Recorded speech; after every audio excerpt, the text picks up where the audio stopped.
தண்ணி கேன் போட வந்த பையன் மாதிரி அந்த வீட்டுக்குள்ளே போனேன் நான். கமலா சினிமாஸ் ஹவுஸ்ஃபுல் 9 மணி ஷோ. ஃபோன் அடிக்கிறான், அண்ணே நீங்கள் ஏதாவது பண்ணீங்களா அண்ணே அப்படின்னா. டே தம்பி, ரீசெண்ட் டைம்ஸில் எல்லா படமுமே வந்து பேக் டு பேக் ஹிட் கொடுத்துட்டே இருக்கிற ஒரு ப்ரொடியூசர் அப்படின்னு சொல்லலாம்.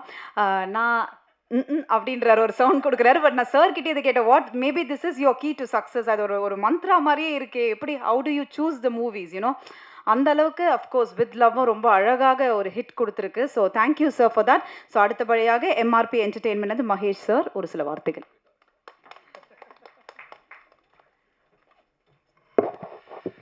எல்லாருக்கும் வணக்கம். நான் ஷோபனா சொன்னதை வந்து நான் திருடிக்க போகிறேன்.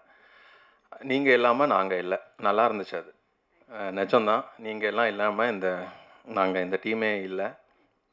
ரொம்ப சந்தோஷம். ப்ரெஸ் ஷோ முடித்ததுக்கப்புறமாவே நீங்கள் எல்லாருமே ஒரு நல்ல ஒரு ரெஸ்பான்ஸ் கொடுத்துருந்தீங்க படத்துக்கு. ஸோ அதிலிருந்து தான் இந்த படம் வந்து டேக் ஆஃப் ஆச்சுது. ஷோ மதன் அபி எப்படி டூரிஸ்ட் ஃபேமிலியில் எப்படி இருந்தான்னு எனக்கு தெரியும். ஸோ அதே மாதிரி மதன் வந்து அந்த சீட்டில் உட்காந்து நான் அப்பப்போ கால் பண்ணி கேட்டுட்டு இருந்தேன், என்னடா இருக்குது, எப்படா இருக்குது, ரெஸ்பான்ஸ் எப்படா இருக்குது அப்படின்னு கேட்பேன். அண்ணா அமைதியாக இருக்காங்கண்ணா அப்படியும்மா. சரி படம் முடிஞ்சதுக்கப்புறம் பார்க்கலாம் அப்படின்னு சொல்லி அதுக்கப்புறம் தான் நீங்கள் எல்லோரும் ரொம்ப நல்லா இருக்குன்னு சொன்னதுக்கப்புறம் தான் ஒரு உயிரே வந்த மாதிரி, அப்பாடா இன்னும் அவங்க பார்த்துப்பாங்க, படத்தை அவங்க எடுத்து கொண்டு போய்ப்பாங்க அப்படிங்கிற மாதிரி இருந்தது. அண்ட் ஆடியன்ஸும் ரொம்ப அழகாக இந்த படத்தை ரிசீவ் பண்ணியிருக்காங்க. ஸோ நிறைய மீம்ஸ், நிறைய கண்டென்ட் எல்லாம் பார்த்துட்டு இருந்தோம். இப்போ கொஞ்ச நேரத்துக்கு முன்னாடி தான் நான் சௌந்தர்யாக்கா கிட்ட ஒரு மீம் காமிச்சிருந்தேன். அந்த சசிகுமார் அவங்க சமுத்திரகனி சார் கை தட்டுற ஒரு டெம்ப்ளேட் போட்டுட்டு அனிஷா ஹஸ்பண்ட் ஃப்ரம் துபாய் அப்படிங்கிற ஒரு இது போட்டிருந்தாங்க. எப்படி தான் இப்படியெல்லாம் யோசிக்கிறாங்கன்னு தெரியாத மாதிரி இருந்துச்சு. ஸோ அவ்வளோ அழகாக கனெக்ட் ஆகிருக்குது மக்கள் மத்தியில். And thank you so much for that. ரொம்ப ரொம்ப மனசு நிறைஞ்சு சொல்கிறேன், ரொம்ப நன்றி. மதன் பற்றி சொல்லணுன்னா, மதன் வந்து லவ்வர், டூரிஸ்ட் ஃபேமிலி எல்லாத்துலேயுமே எனக்கு ரொம்ப தெரிஞ்ச ஒரு பையன். கதை சொல்லும்போது இந்த படம் ஹிட்டு அப்படிங்கிற மாதிரி எனக்கும் ஃபீல் ஆச்சு. நானும் அதை சௌந்தர்யாக்கா கிட்டே கொண்டு போய் ரீச் பண்ணிவிட்டு இந்த படம் நடக்கும்போது அவன் ரொம்ப கான்ஃபிடெண்ட்டாக நிறைய விஷயங்களில் ஸ்ட்ராங்காக இருந்தான். அந்த ஒரு கிளாரிட்டி அவன்கிட்ட ரொம்ப இருந்துச்சு. அதில் ரொம்ப பெரிய கிளாரிட்டி எதில் இருந்ததுன்னா அனஸ்வரா கிட்ட. அனஸ்வரா தான் வேணும் அப்படிங்கிற மாதிரி இருந்தான். சார் ரம்பா சார் அப்படிங்கிற மாதிரி, அண்ணே அனஸ்வரா அண்ணே அப்படி ஃபோன் எடுத்து டே தம்பி அப்படின்னு கேட்டால் ஹலோன்னு கூட கேட்க மாட்டான். அண்ணா அனஸ்வரா ஓகே சொல்லிட்டாங்களாண்ணா அப்படிமா. நீ தம்பி இருறா ஒரு நல்லா சொல்லிவிடுவாங்க. ஸோ அந்தளவுக்கு கான்ஃபிடென்ட் அனஸ்வரா மேலே இருந்துட்டு இருந்தான். அப்போ எனக்கும் அக்காவுக்கும் யார் தம்பி இந்த அனஸ்வரா அப்படி அவங்களும் கேட்டாங்க. அக்கா எனக்கும் தெரிலக்கா பார்ப்போங்க அப்படின்னு சொல்லிட்டு அதுக்கப்புறம் தான் அனுஷரா வந்து எவ்வளோ பெரிய ஒரு ஒரு அசட் அப்படிங்கிறதும் தெரிய வந்துச்சு. Thank you Anaswara for being in our இது படம். அண்ட் அபி வந்து என்னோட ரொம்ப தம்பி அவன் எனக்கு. ஸோ ஆனந்தி சொன்ன மாதிரி ஆனந்தியே வந்து டவுட் பண்ணியிருக்காங்க, ஒரு வேளை படம் நல்லா இருக்குன்னு ப்ரொமோட் தான் பண்ணீங்கன்னு. அது கூட பரவாயில்ல ஆனந்தி. அபி என்ன கமலா சினிமாஸ் ஹவுஸ்ஃபுல் 9 மணி ஷோ. ஃபோன் அடிக்கிறான், அண்ணே நீங்கள் ஏதாவது பண்ணீங்களா அண்ணே அப்படின்னா. டே தம்பி, என்னடா என்ன எப்படி நினச்சிட்டே நீ, அதுவே ஃபுல்லாகுதுடா அப்படின்னு. சத்தியமாவானே அப்படின்னா. ஆமாடா நிஜமாக தான்டா ஃபுல்லாகுது. நீங்கள் ஒன்றும் பண்ணலையாண்ணே. டே ஒன்றும் பண்ணலடா, பண்ணால் சொல்லியிருப்பேனடா அப்படின்னா.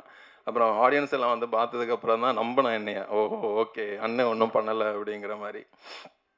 ஸோ அபியை வந்து உங்கள் வீட்டு பையன் மாதிரி ஒரு விஷயத்தில் நீங்கள் அபியை வந்து எடுத்து கொண்டு போவீங்க நான் நம்புகிறேன். ஸோ அடுத்து பண்ணுற படங்களும் சரி எல்லாமே வந்து ரொம்ப கேர்ஃபுல்லாக சூஸ் பண்ணுவான். டெஃபினட்டாக அவங்க எல்லாருக்கும் பிடிச்ச மாதிரி சூஸ் பண்ணுவான், அதில் எந்த டவுட்டும் இருக்காது. அண்டு ஷானையா அவர் வந்து எனக்கு good night, lover, tourist family 3 படமும் நான் படம் பார்த்து முடிச்சதுக்கப்புறமா எப்போவுமே அவர் என்ன பண்ண போகிறாரு அடுத்தது அப்படிங்கிற மாதிரி தான் நான் ரொம்ப ஈகராக வெயிட் பண்ணுவேன். ஸோ அதே ஒரு விஷயத்த தான் வித் லவ்வுக்கும் சொல்லிட்டு இருந்தேன். அவர் எப்போவுமே நான் எதுக்குமே சொல்லாதவர், இந்த படத்துக்கு நான் என்ன பண்ணியிருக்கேன் பாருங்கள் அப்படின்னாரு. போய் பார்த்தா நானும் சௌந்தர்யாக்கும் வந்து அந்த அவுட் பார்த்தோம். அனிஷாவுக்கு ஒரு தீம் போட்டிருப்பாரு.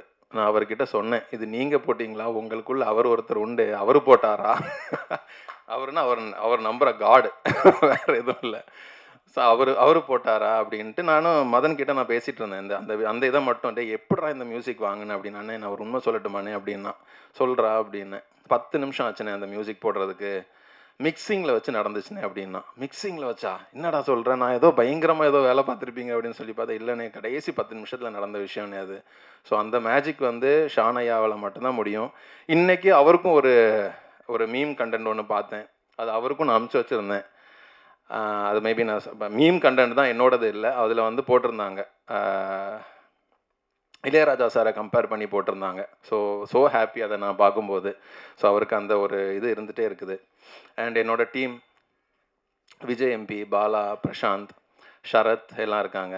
ஷரத் வந்து நான் அவர் வந்து ஒரு சம்பவக்காரர். ஸோ ஷரத் தான் வந்து ஃபஸ்ட்டு இந்த ஃபஸ்ட் லுக்குக்கான ஒரு விஷயம் பண்ணதே வந்து ஷரத் தான்.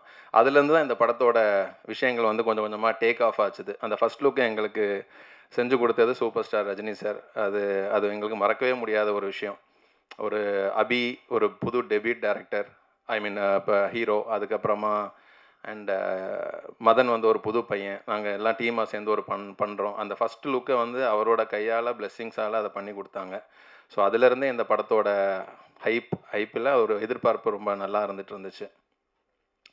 ஸோ அண்டு பாலா, விஜயெல்லாம் வந்து லாஸ்ட் ஒரு 20 days வந்து அப்படி ஒரு என்ன சொல்கிறது, எனக்கு வந்து ஒரு 10 கை மாதிரி அவர் பயங்கரமாக வேலை பார்த்தாரு. So I thank Sharath, Bala, Prashanth, Vijaya எல்லாருக்குமே இந்த நேரத்தில் ரொம்ப பெரிய நன்றி சொல்லிக்கிறேன். நான் நடித்த எல்லாருக்கும், லிரிசிஸ்ட் மோகன் ஐயா, அவர் வந்து எப்படின்னா ஷான் ஐயா நாங்கன்னா அவர் பயங்கரமாக கவிதை எழுத ஆரம்பிச்சிருவார். எங்களுக்குன்னு ஸ்பெஷலாக எழுதுவார். எப்படி எழுதுறாருன்னுலாம் தெரியாது. நான் திடீர்னு கூப்பிட்டு டவுட் கேட்பேன். அதில் எந்த படத்தில் கூட ஒரு டவுட் கேட்டிருந்தேன். குரல் இல்லாமல் கத்துறேன்னு சொல்கிறாங்களே, என்னது குரல் இல்லாமல் கத்துறேன்னு எனக்கு புரியலையே அப்படின்னு கூப்பிட்டு கேட்டேன். அப்போ உள்ளே இருக்கிற வேதனையை வந்து நம்ம கத்துறோம், ஆனால் அது யாருக்கும் வெளியே கேட்க மாட்டேங்குது அப்படிங்கிற மாதிரி சொன்னார். நான் ஃபோனை கட் பண்ணிட்டேன். ஓகே பாய் அப்படின்னு. ஸோ அந்த மாதிரி அவர் பயங்கரமாக யோசிச்சு பண்ணுவார். Thanks for that. And Saravanan sir ரொம்ப நன்றி சார். எடிட்டர் சுரேஷ், எடிட்டர் வந்து இன்னும் அடுத்தடுத்து என்னென்ன பெரிய படங்கள் பண்ண போகிறாருன்னு தெரியல. ஸோ அவர் அவ்வளோ ஒரு பொட்டென்ஷியல் உள்ள ஒரு person. Thank you so much Suresh. And Kavya வந்து எங்கே திரும்பினாலும் காவியாவும் மோனிஷா தான் இருக்குது. 2 அப்படிங்கிற மாதிரி போட்டுட்ருக்காங்க. ஐ லவ் யூ டூங்க அப்படிங்கிற மாதிரி போடுறாங்க. ஸோ ரொம்ப சந்தோஷம். பாலாஜி தியேட்டர் விசிட்டுக்கெல்லாம் போகும்போது பாலாஜி சில நேரம் இல்லைன்னா அங்கேருந்து கத்துறாங்க, அனிஷா இருக்காங்க, மோனிஷா இருக்காங்க, பாலாஜி எங்கே போனா அப்படின்ட்டு.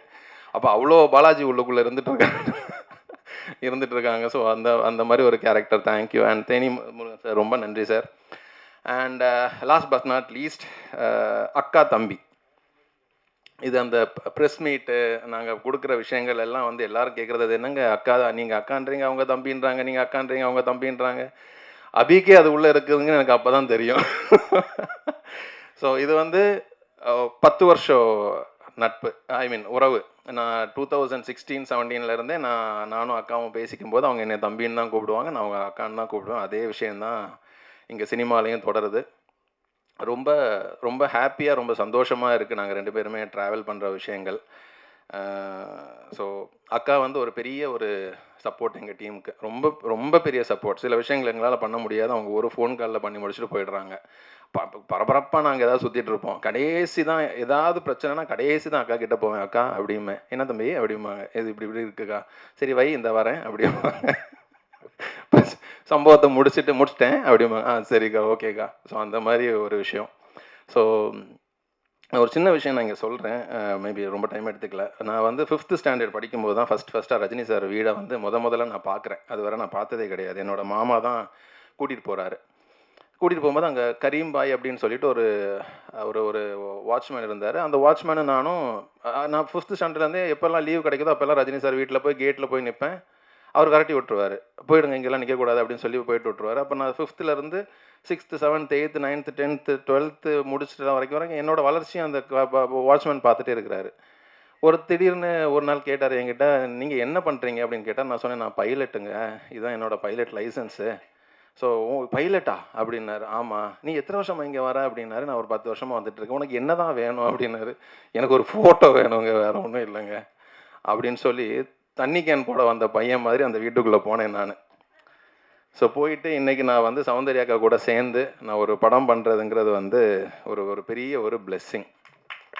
இது வந்து நான் எதை சொல்கிறேன்னா, இதே மாதிரி சினிமாவில் வந்து சாதிக்கணும், சினிமாவில் வந்து ஏதாவது பெரிய ஆளாகணும்னு சொல்லி இந்த கேட்டுக்கு வெளியே எத்தனையோ பேர் இருந்துகிட்ருக்குறாங்க, நிறைய பேர் இருக்கிறாங்க. ஸோ அவங்க எல்லாருக்கும் நான் ஒரே ஒரு விஷயம் சொல்கிறேன், 4 படம் பண்ணிட்டோம் அப்படிங்கிற ஒரு விஷயத்தில் சொல்கிறேன். சினிமாவுக்கு உண்மையாக இருந்துட்டிங்கனாலே போதும். அந்த சினிமா நம்மளை வந்து ஒரு இடத்துக்கு கூட்டிகிட்டு போகுது. அதை தாண்டி நான் வேறு எதுவுமே செய்யலை. நான் என்னை சுற்றி இருக்கிறவங்க எல்லாருக்குமே நான் ரொம்ப உண்மையாக, சினிமாவுக்கும் உண்மையாக மட்டும்தான் நான் இந்த கதைகள் செலக்ட் பண்ணுறது, இந்த வேலைகள் பார்க்குறது எல்லாமே நான் செஞ்சேன். ஷார்ட்கட் நான் இதுவரை ஃபாலோ பண்ணதே கிடையாது. ஓ, இவங்கள அட்டாக் பண்ணிவிட்டு இவங்கள தாண்டிட்டு நம்ம அப்படி உள்ளே போயிடலாம், அப்படியெல்லாம் போகிறதே இல்லை. அந்த இன்செக்யூரிட்டிங்கிற ஒரு விஷயத்துக்கே இல்லாமல், சினிமா நம்ம டேலண்ட் இதை மட்டும் நம்பி நீங்கள் நடந்துட்டு போயிட்டே இருங்க. டெஃபினட்டாக நான் இன்னைக்கு இங்கே நிற்கிறேன்னா கண்டிப்பாக உங்கள் எல்லாராலையும் இங்கே நிற்க முடியும் அப்படின்னு சொல்லிட்டு நான் நம்புகிறேன். பாசிட்டிவிட்டியை ஸ்ப்ரெட் பண்ணுங்கள். நம்மளை தாண்டி இவங்க மேலே போயிடுவாங்களோ அப்படிங்கிற எண்ணத்தை வச்சுக்காதீங்க. நமக்கு உண்டான இடம் நமக்கு இருக்கும், உங்களுக்கு உண்டான இடம் அவங்களுக்கு இருக்கும். So thank you so much. நீங்கள் எல்லாருமே இவ்வளோ பெரிய சப்போர்ட் பண்ணுறீங்க. இன்னும் அடுத்தது சௌந்தர்யாக்காவும் எனக்கும் மத்தியில் ரொம்ப நிறைய பிளான் எல்லாம் இருக்குது. அதெல்லாம் நாங்கள் கொஞ்சம் கொஞ்சமாக எக்ஸிக்யூட் பண்ணுவோம். அதுக்கும் உங்கள் எல்லாரோட சப்போர்ட் வேணும். அவங்க இல்லைன்னா குட் நைட்லேருந்தே அவங்க எனக்கு பெரிய சப்போர்ட்டாக இருந்துகிட்ருக்குறாங்க. அவங்க இல்லைன்னா நிஜமாக டூரிஸ்ட் ஃபேமிலி இல்லை. அதுதான் ஃபேக்ட், அதுதான் உண்மை. அது நிறைய பேருக்கு தெரியாது. ஸோ அவங்களோட சப்போர்ட் அது ரொம்ப பெருசாக இருந்தது. திடீர்னு அக்காவும் நானும் ஒன்று சேரலை. அக்காவும் நானும் 10 வருஷமாக கூடவே தான் இருந்துகிட்ருக்கோம். என்னோட குட் நைட்லேருந்து குட் நைட் ட்ரீசராக இருக்கட்டும், ஃபஸ்ட் லுக்காக இருக்கட்டும், ட்ரெய்லராக இருக்கட்டும், லவ்வராக இருக்கட்டும், எல்லா படத்துலையுமே முதல்ல நான் அவங்களுக்கு அனுப்பி அவங்களோட கமெண்ட்டை தான் நான் கேட்பேன். சில விஷயங்கள் ஒரே கலரில் இருக்கே அப்படிங்கிற மாதிரிலாம் சொல்லியிருக்காங்க. பட் யா அக்கா, எல்லாத்துக்குமே நன்றி. உங்களுக்கு நன்றி சொல்ல தேவையே இல்லை நான். தேங்க்யூ அக்கா, தேங்க்யூ ஸோ மச். ஸோ எல்லாருக்கும் ரொம்ப சந்தோஷங்க. ரொம்ப ரொம்ப ஹாப்பியாக இருக்கேன் நான். ஸோ அடுத்ததும் நல்ல ஒரு படங்கள் கொடுக்கறதுக்கு நாங்கள் 2 பேரும் ரெடியாக இருக்கிறோம். அதை நீங்களும் சப்போர்ட் பண்ணுவீங்கன்னு நான் நம்புகிறேன். Thank you so much. ரொம்ப நன்றி. Thank you sir, thank you so much.